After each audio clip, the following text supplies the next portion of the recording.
एक बार फिर से आप सभी का स्वागत है अंकुर अपडेट्स यूट्यूब चैनल में। आज आपको पता है संडे है, नहीं तो आज यूपी पुलिस के डॉक्यूमेंट वेरिफिकेशन का चौथा दिन रहता। और मुझे ये भी नहीं पता कि आज संडे है। मैं ड्यूटी से आने के बाद सीधे पहुंच गया पुलिस लाइन। वहां जाने के बाद पता चला कि इतना सन्नाटा क्यों है भाई। तो वहाँ पूछने में पता चला कि भैया जो संडे है उस दिन या फिर जो कोई सरकारी छुट्टी होती है उस दिन डीवीपीएसटी नहीं रहेगा। और पता भी कैसे चले भाई, भर्ती बोर्ड ने सीधे कह दिया 3 फरवरी तक डीवीपीएसटी होनी है। संडे को होगा या नहीं होगा ये ना मुझे पता था, ये ना आपको पता था। पिछले 3 दिनों से लड़कियों का डीवीपीएसटी चल रहा है। 3 दिन से जो वीडियो आ रहे थे, अगर लड़के देख रहे हैं तब तो अच्छी बात है, नहीं देख रहे हैं तो भी अच्छी बात है, क्योंकि बाद में परेशानी होगी तो फिर देखोगे ही।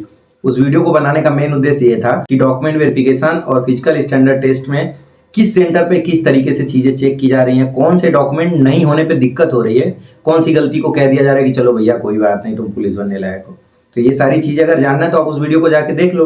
अब ये वीडियो किस लिए बनाया जा रहा है ये भी तो आपके दिमाग में चल रहा होगा ना। चलो मैं क्लियर कर देता हूँ। 3 दिन डॉक्यूमेंट वेरिफिकेशन होने के बाद कुछ चीजें निकल के आई हैं जो छोटी छोटी चीजें हैं, लेकिन बहुत बड़ा बड़ा गैप क्रिएट कर देंगी। मतलब पुलिस बनते बनते आप रह सकते हो। सबसे पहले बात करते हैं ईडब्ल्यूएस का, क्योंकि अभी लड़कों का डीवीपीएसटी होगा तो उसमें ईडब्ल्यूएस कैंडिडेट को बुलाया जाएगा। पहले आपको पता है ईडब्ल्यूएस ऐसा सर्टिफिकेट है कि अगर गलती से उसमें कुछ गलती हुई ना तो सीधे आपको जनरल में डाल दिया जाएगा। और जनरल में डालने का मतलब सीधे आप बाहर हो जाओगे डायरेक्टली, उसका यही मतलब है। क्योंकि आपको पता है कि ईडब्ल्यूएस और जनरल के बीच का जो कट ऑफ है कितना उसमें गैप है। ईडब्ल्यूएस को लेके बहुत सारे कंफ्यूजन हो रहे हैं बच्चों को, तो मैं सामूहिक रूप से बता दे रहा हूँ ताकि टेंशन ना हो। और जो लोग कह रहे हैं ना बार बार एक ही चीज बता रहे हैं, भैया हमारे व्हाट्सएप, फोन पे और इंस्टाग्राम पे भर भर के मैसेज आ रहा है, हम झेल रहे हैं तो हम बताएंगे, तुम्हें देखना हो तो देखो, ना देखना हो तो ना देखो, ठीक। तो ईडब्ल्यूएस अगर इंग्लिश के फॉर्मेट पे बना हुआ है तो उस पर कोई दिक्कत नहीं हो रही है। ये चीज आप लोग ध्यान से सुन लो। बाकी अगर ईडब्ल्यूएस पूरा अच्छे से बना हुआ है, उस पर तहसीलदार का मुहर नहीं लगा हुआ है, तो आप समझ लो कि आपको जनरल में डाल दिया जाएगा। ऐसा अलीगढ़ में लड़कियों के साथ हो चुका है और भी बहुत सारे सेंटरों पे हुआ होगा, लेकिन मुझे जिस जिले की जानकारी पता चल रही है वो मैं आपको क्लियरली बता रहा हूँ। तो इससे सीख क्या आपको मिलती है, जिसका भी आने वाले दिनों में डीवीपीएसटी होना है, अगर गलती से उस पर साइन या मुहर नहीं है तो आप ले जाके वहां करा लीजिएगा। डजंट मैटर कि वही तहसीलदार या वही लेखपाल वहां पे है या नहीं है, क्योंकि पोस्ट तो वही रहेगी ना। तो ये चीजें आपको ध्यान देनी है। कुछ जगह पे पेन दोबारा चला दिया गया है डेट पे या नाम पे, तो उससे टेंशन लेने वाली बात नहीं है। आप क्लियरली बता देना कि सर ये उन्होंने ही किया था।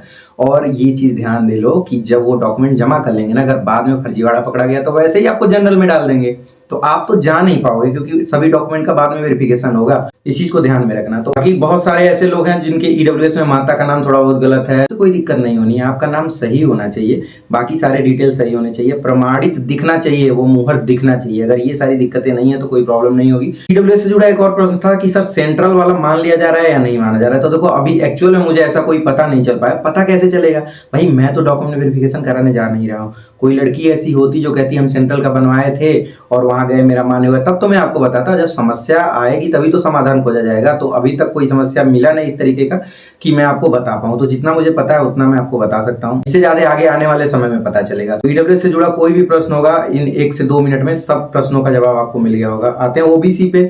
ओबीसी के कैंडिडेट अगर सेंट्रल गवर्नमेंट का ओबीसी सर्टिफिकेट लगाए होंगे तो उनको सीधे सीधे जनरल में डाला जाएगा। ये स्ट्रिक्ट वार्निंग है आप लोगों के लिए।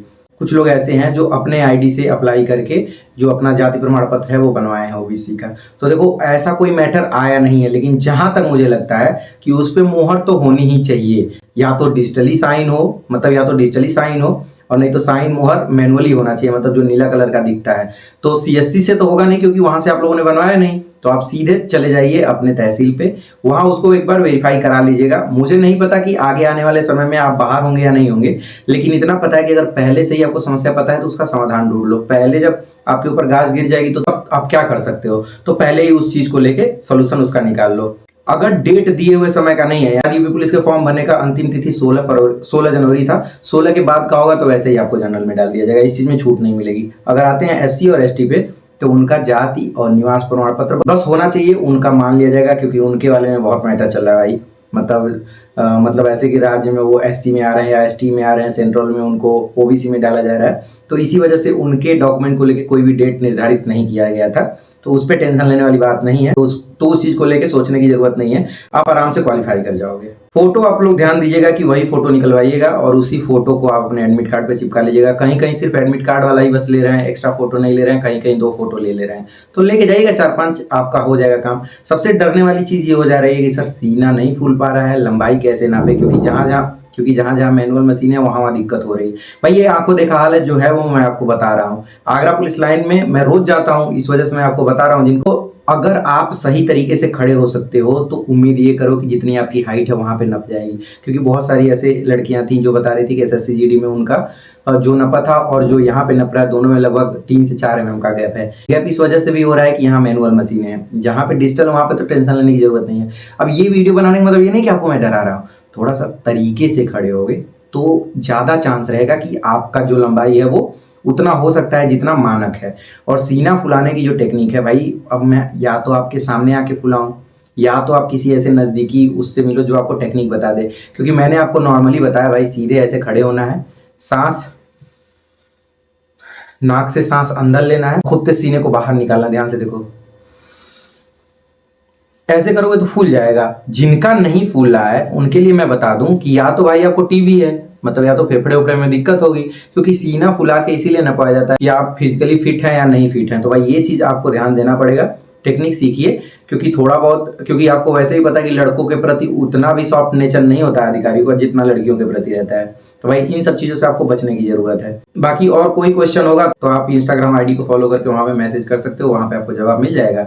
बिना डरे बिना टेंशन लिए सब डॉक्यूमेंट को अच्छे से रख के तैयार रहो, बाकी सब कुछ ऊपर वाले के हाथ में छोड़ दो। बहुत दिक्कत वाली बात नहीं है, जो चीज़ें मुझे प्रैक्टिकली पता चल पा रही है वही चीज़ें मैं आप तक पहुंचाने की कोशिश कर रहा हूँ। जहाँ से भी फ़ोन आ रहा है, जो भी चीज़ें नहीं पता चल रही हैं वो सारी चीज़ें आप तक डिलीवर करने की कोशिश कर रहा हूँ। जिसको दिक्कत हो रही होगी कि वीडियो कई बार बनाते हैं या ज़्यादा बार बनाते हैं, तो भाई मेरा ये काम है, मैं अपना काम करूँगा। आपको नहीं पसंद आता है तो आप मत देखा करो, आप अपना डाटा रील्स पे ही खर्च करो, वो ज़्यादा बेस्ट है। क्योंकि मुझे पता है कि आप कितने बड़े स्वार्थी हो कि सब कुछ देख के भी कहोगे कि अरे तुम तो दिन भर यही करते हो। भैया मेरा काम है तो मैं अपना काम करूंगा, तुम्हारा काम है तो तुम अपना काम करो। बाकी टेंशन लेने की जरूरत नहीं है। जिनका भी कल से डीबीपीएसटी स्टार्ट हो रहा है, मैं कोशिश करूंगा कि 1 बजे के आसपास पुलिस लाइन आगरा पहुंचूं। बाकी कोई भी टेंशन हो, कोई भी दिक्कत हो, निसंकोच आप मैसेज कर सकते हैं।